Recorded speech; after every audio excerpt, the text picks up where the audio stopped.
کی حیا سے جھکی رہتی تھی نظر اکثر، آنکھوں پہ میرے بھائی لگا قفل مدینہ، گر دیکھے گا فلم میں تو قیامت میں پھنسے گا، آنکھوں پہ میرے بھائی لگا قفل مدینہ، آنکھوں میں سر حشر نہ بھر جائے کہیں آگ، آنکھوں پہ میرے بھائی لگا قفل مدینہ، بولوں نہ فضول اور رہے نیچی نگاہیں، آنکھوں کا صبا کا دے خدا قفل مدینہ۔ پیارے اسلام بھائیو، حضرت جنید بغدادی رحمۃ اللہ علیہ سلسلہ عالیہ قادریہ رضویہ عطاریہ کے 11ویں بزرگ ہیں۔ سیدی اعلیٰ حضرت امام اہل سنت امام احمد رضا خان رحمۃ اللہ علیہ نے منظوم شجرہ شریف میں آپ کا ذکر یوں کیا ہے: بہر معروف و سری معروف دے بے خود سری، جند حق میں گن جنید باصفا کے واسطے۔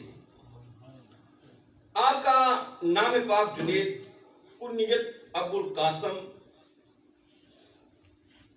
اور سید طائفہ، لسان القوم، طاؤس العلماء مشہور القاب ہیں۔ حضرت جنید بغدادی رحمۃ اللہ علیہ کی ولادت مبارک تقریباً 218 ہجری میں بغداد شریف میں ہوئی۔ حضرت ابو جعفر حداد رحمۃ اللہ علیہ فرمایا کرتے تھے، اگر عقل مرد ہوتی تو حضرت جنید بغدادی رحمۃ اللہ علیہ کی صورت پر ہوتی۔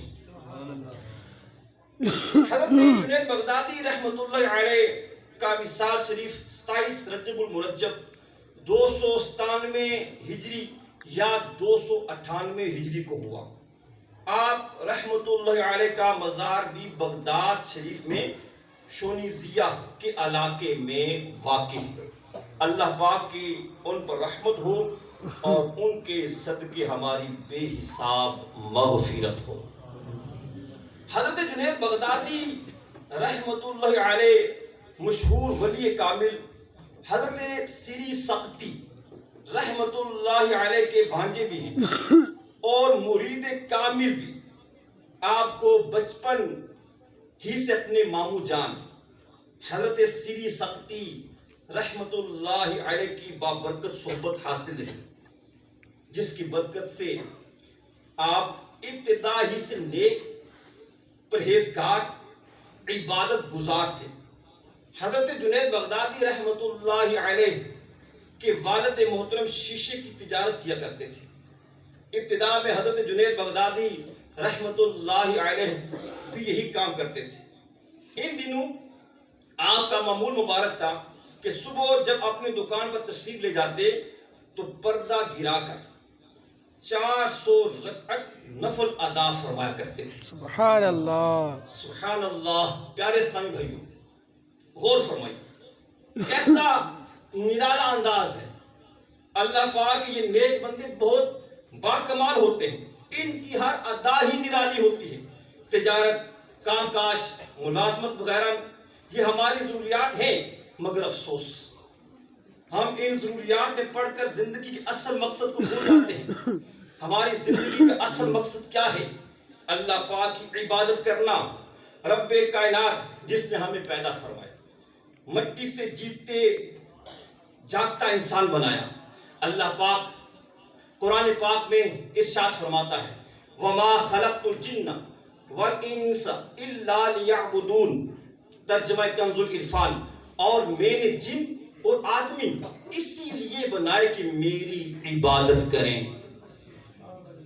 کھانا پینا پہننا مال و دولت وغیرہ یہ سب ہماری زندگی کی ضروریات ہیں۔ عبادت اصل مقصد زندگی ہے۔ اب ہم تھوڑی دیر کے لیے غور کریں، ہم زندگی کی ضروریات کو کتنا وقت دیتے ہیں اور مقصد زندگی یعنی عبادت کے لیے کتنا وقت نکالتے ہیں۔ اپنے 24 گھنٹوں کا جائزہ لیجئے۔ شاید ہماری زندگی کا اکثر حصہ ضروریات کے پیچھے باغ دوڑ کرتے گزر رہا ہے۔ دکانداری، ملازمت اور کاروبار کے چکر میں نمازیں تو قضا کر دی جاتی ہیں، مگر مقصد حیات مثلا نماز کے لیے کاروبار کی قربانی کم ہی کوئی دیتا ہے۔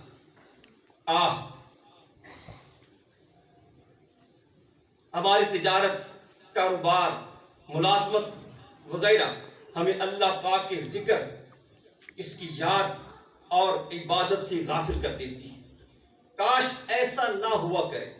اللہ پاک قرآن کریم میں ہمیں حکم دیتا ہے، یا ایھا الذین آمنوا لا تلھکم اموالکم ولا اولادکم عن ذکر اللہ ومن یفعل ذلک فاولئک هم الخاسرون۔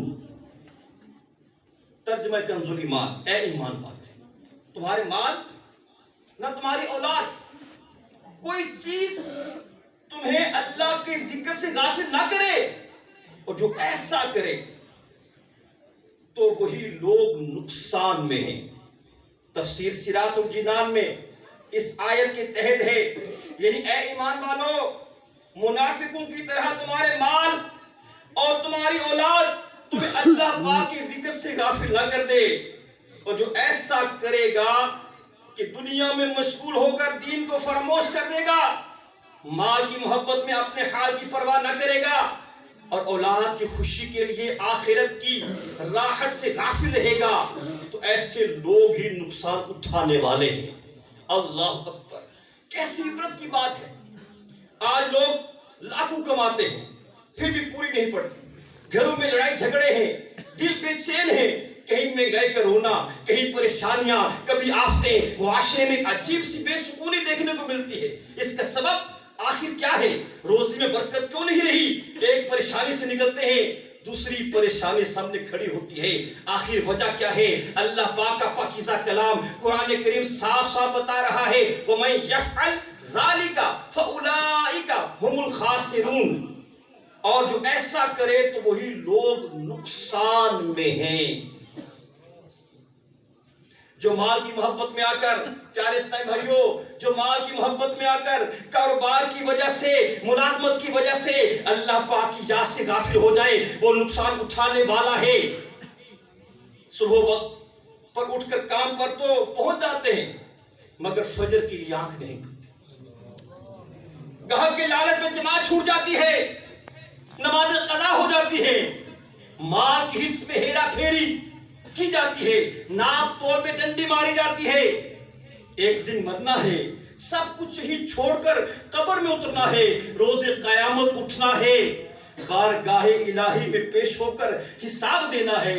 یہ سب کچھ یاد ہی نہیں رہتا، بس غفلت، لالچ، مال کی محبت، راتوں رات امیر ہونے کی خواہش ہے، اور ہم اسی خواہش میں زندگی بسر کیے جا رہے ہیں۔